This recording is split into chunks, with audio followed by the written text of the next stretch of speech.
रुको जरा, वीडियो को इसकी मत करना, हमें पता है कोई लाइक शेयर नहीं करेगा। आई यार कभी to like share, channel subscribe कर लो, या वीडियो बहुत इंटरेस्टिंग होने वाली है। बिजनेस प्लान वीडियो शुरू करते हैं। 7 मेडिकल स्टोर खोलना। यदि आप मेडिकल के क्षेत्र में जानकारी रखते हैं तो मेडिकल स्टोर खोलना आपके लिए बहुत अच्छा साबित होगा। दवा की जानकारी रखने वाले अगर मेडिकल स्टोर को खोले तो वह बहुत ज़्यादा चलता है। मेडिकल स्टोर के बिजनेस के लिए लगभग 50 से 60 लाख रुपए तक के इन्वेस्टमेंट की ज़रूरत होती है। लेकिन याद रखिए कि अपना खुद का मेडिकल स्टोर खोलने से पहले आपके पास बी फार्मा या डी फार्मा की डिग्री होना आवश्यक है। अगर आपके पास डिग्री नहीं है तो आप किसी फार्मासिस्ट को नियुक्त करके भी अपना मेडिकल स्टोर खोल सकते हैं। आपको ड्रग ऑर्गेनाइजेशन से मेडिकल स्टोर खोलने के लिए अनुमति लेनी पड़ेगी। इसके साथ ही जीएसटी रजिस्ट्रेशन, बिजनेस रजिस्ट्रेशन और ड्रग रजिस्ट्रेशन भी जरूर करवाएं। अपना ड्रग लाइसेंस भी प्राप्त करें। बिना इसके आप मेडिकल स्टोर न तो खोल सकते हैं और न ही बिजनेस कर सकते हैं। अगर कमाई के लिहाज से देखें तो आज के समय में हर व्यक्ति किसी न किसी बीमारी से ग्रस्त है। ऐसे में मेडिकल स्टोर का बिजनेस आपके लिए बहुत फायदेमंद साबित हो सकता है। 8 साइकिल का स्टोर खोलना। ये तो हम सभी ने सुना होगा कि शरीर को स्वस्थ रखने के लिए हमें साइकिल का इस्तेमाल करना चाहिए। लोगों का झुकाव आजकल साइकिल की तरफ बढ़ रहा है। ऐसे में अगर आप साइकिल का स्टोर खोलते हैं तो आप बहुत प्रॉफिट में रहेंगे। बीच में कुछ साल साइकिल की बिक्री थोड़ी कम हो गई थी, लेकिन अभी फिर से लोग अपने स्वास्थ्य के प्रति काफ़ी जागरूक हो रहे हैं। इस कारण साइकिल की बिक्री में बढ़ोतरी हुई है। छोटे छोटे कामों के लिए लोग बाइक का इस्तेमाल नहीं कर रहे हैं और साइकिल से ही जा रहे हैं। जब उन्हें लंबी दूरी की यात्रा करनी होती है तब वह बाइक का इस्तेमाल करते हैं। पेट्रोल भी बहुत महंगा हो गया है। ऐसे में साइकिल की मांग बढ़ी है। इसलिए अगर आप साइकिल का स्टोर खोलते हैं तो आप अच्छा प्रॉफिट कमा सकते हैं। साइकिल के स्टोर खोलने के लिए आपको लगभग 10 लाख से 15 लाख रुपए की ज़रूरत पड़ेगी। साथ ही इसके स्टोर को खोलने के लिए एक अच्छी जगह की और मार्केट की भी ज़रूरत पड़ेगी। अगर यह सब आपके पास उपलब्ध है तो आप इसके स्टोर के बारे में सोच सकते हैं। ये बिजनेस शुरू करने से पहले आप जगह देख लें और एक होलसेलर का भी पता लगाएं जो साइकिल की होलसेलिंग करता हो। होलसेलर से खरीदने पर आपको साइकिल बहुत ही कम दाम में मिल जाएगी। फिर आप इसे मार्केट रेट तक करके रिटेल करके अच्छा पैसा कमा सकते हैं। 9 पेंट का स्टोर। बदलते परिवेश में जैसे आधुनिक सुविधाओं से लैस घरों की मांग बढ़ रही है, वैसे ही घर के पेंट का तरीका भी बदल रहा है। अच्छी पेंट करवाने पर घर मानो बोलने लगता है। घर की खूबसूरती में 4 चांद लग जाते हैं। ऐसे में अगर आप पेंट की दुकान खोलना चाहते हैं तो उसके लिए आपको कुछ चीज़ों का ध्यान रखना होगा। पेंट की दुकान ऐसी जगह होनी चाहिए जहां पर पास में हार्डवेयर का सामान बिकता हो, जिससे जब व्यक्ति वहां से घर बनवाने का सामान ले जाए तो उसका ध्यान पेंट की दुकान पर भी जाए। इससे ये फायदा होगा कि घर बनने के बाद वह पेंट की दुकान से पेंट का सामान ले जाएगा। इसी कारण पेंट का स्टोर खोलने के लिए सही लोकेशन देखना बहुत ज़रूरी है। आप पेंट का स्टोर स्वतंत्र रूप से भी खोल सकते हैं और डिस्ट्रीब्यूटरशिप में भी। सबसे ज़रूरी बात यह है कि पेंट का स्टोर खोलने के लिए आपको अपना बजट भी तैयार करना होगा, क्योंकि आजकल पेंट के तरीकों में परिवर्तन आ गया है।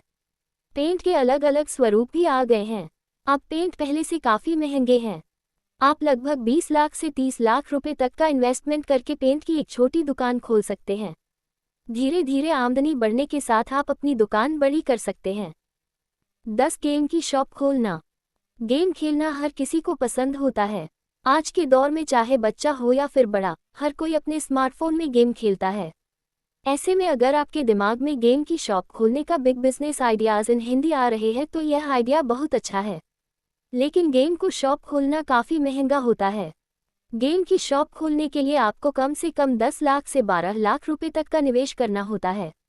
साथ ही ऐसी जगह का चुनाव करें जहां पर बहुत सारे लोग आते जाते हो और आसानी से कोई भी पहुंच सके, और जगह भी काफ़ी बड़ी होनी चाहिए। इसके लिए आप किसी भी स्कूल या कॉलेज के बगल में या किसी चौराहे पर किराए की दुकान भी ले सकते हैं, जिससे आप एक अच्छा गेम पार्लर खोल सकते हैं। आप चाहे तो अधिक जानकारी के लिए विशेषज्ञों की राय ले सकते हैं। इसके अलावा आप सोशल मीडिया का भी सहारा ले सकते हैं। इस बिजनेस से जुड़ी बहुत सारी वीडियोज आपको वहां मिल जाएंगी, जिन्हें देखकर आप अपने बिजनेस के लिए आइडिया ले सकते हैं। 11 पिज़्ज़ा हट की एजेंसी लेना। पिज़्ज़ा हट का नाम सुनते ही लोगों के मुंह में तो पानी ही आता है। पिज़्ज़ा है ही लोगों का पसंदीदा। छोटे बच्चे से लेकर बड़ों तक सभी को पिज़्ज़ा पसंद है। कई सारे फ्लेवर्स में मौजूद पिज़्ज़ा लोगों के मन को मोह लेता है। ऐसे में अगर आप इस क्षेत्र में बिजनेस करना चाहते हैं या इन्वेस्ट करना चाहते हैं या इसकी फ्रेंचाइजी लेना चाहते हैं तो बिल्कुल ले सकते हैं, लेकिन इसके लिए एक बहुत बड़े निवेश की आवश्यकता होती है। इसकी फ्रेंचाइजी लेने के लिए लगभग 40 से 50 लाख रुपए तक के निवेश की जरूरत होती है।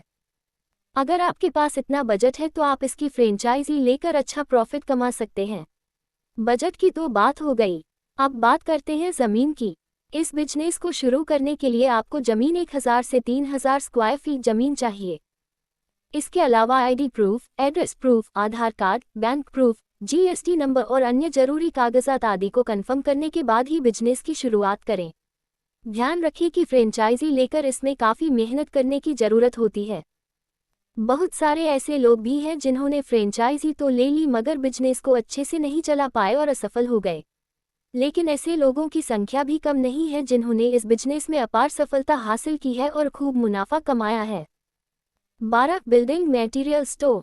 अब तो लोग बिल्डिंग मटेरियल स्टोर में भी लोग अच्छा प्रॉफिट कमा रहे हैं। इस काम को बड़े पैमाने पर करने के लिए लगभग 20 से 30 लाख रुपए तक की आवश्यकता होती है। यह मत समझिए कि यह कीमत बहुत ज़्यादा है, ये कम से कम कीमत है। आप जितना अधिक पैसा लगा सकते हैं उतना अधिक लगाए, रिटर्न भी आपको उसी हिसाब से मिलेगा। आप भी जानते हैं कि घर बनवाना कभी नहीं रुकता है। पहले भी घर बनते थे, अभी भी बन रहे हैं और आगे आने वाले समय में यह और तेजी से बनने वाले हैं। इसलिए बिल्डिंग मटेरियल का काम भी कभी नहीं रुकता है। इस वजह से यह बिजनेस एक अच्छा बिजनेस आइडिया है। 13 टेंट हाउस का बिजनेस। मुंडन, शादी विवाह यहाँ तक कि बर्थडे पार्टी में भी टेंट हाउस का काम होता है। अब हर चीज़ बड़े पैमाने पर होने लगी है, फिर चाहे वह बर्थडे पार्टी हो या शादी समारोह। खैर, शादी तो हर सीज़न में होता ही है। अगर ऐसे में आप टेंट हाउस का बिजनेस करने का सोच रहे हैं तो बिल्कुल सही सोच रहे हैं। आप ये बिजनेस कर सकते हैं। इस बिजनेस को शुरू करने के लिए आपको ज़रूरत है बस एक अच्छे मार्केट की और एक अच्छी दुकान की। अगर लागत की बात की जाए तो इस बिजनेस को शुरू करने के लिए कम से कम 10 लाख रुपए चाहिए। एक बार बिजनेस शुरू हो जाए फिर जिस हिसाब से फ़ायदा होता जाए आप उसी हिसाब से अपने बिजनेस में और पैसे लगाते जाए। आपका टेंट हाउस का बिजनेस और बढ़ता जाएगा। साथ ही यह भी ध्यान रखने की ज़रूरत है कि साजो सामान की चीज़ों में हमेशा बदलाव होता रहता है, इसलिए आपका हमेशा अप टू डेट रहना जरूरी है। 14 डेयरी फार्म का बिजनेस। हमारा देश कृषि प्रधान देश है। हमारे देश की अर्थव्यवस्था कृषि पर आधारित है। बहुत सी चीज़ों के उत्पादन में भारत अग्रणी है, फिर वो चाहे चीनी का उत्पादन हो या फिर दूध का। विश्व के 23% दूध का उत्पादन भारत में होता है। अगर बिजनेस की बात करें तो दूध का व्यापार अपने आप में एक अच्छा व्यापार है। इसमें अगर आप पैसे लगा सकते हैं तो बहुत अच्छी बात है। इस बिजनेस को शुरू करने के लिए कम से कम 10 अच्छी गाय खरीदें।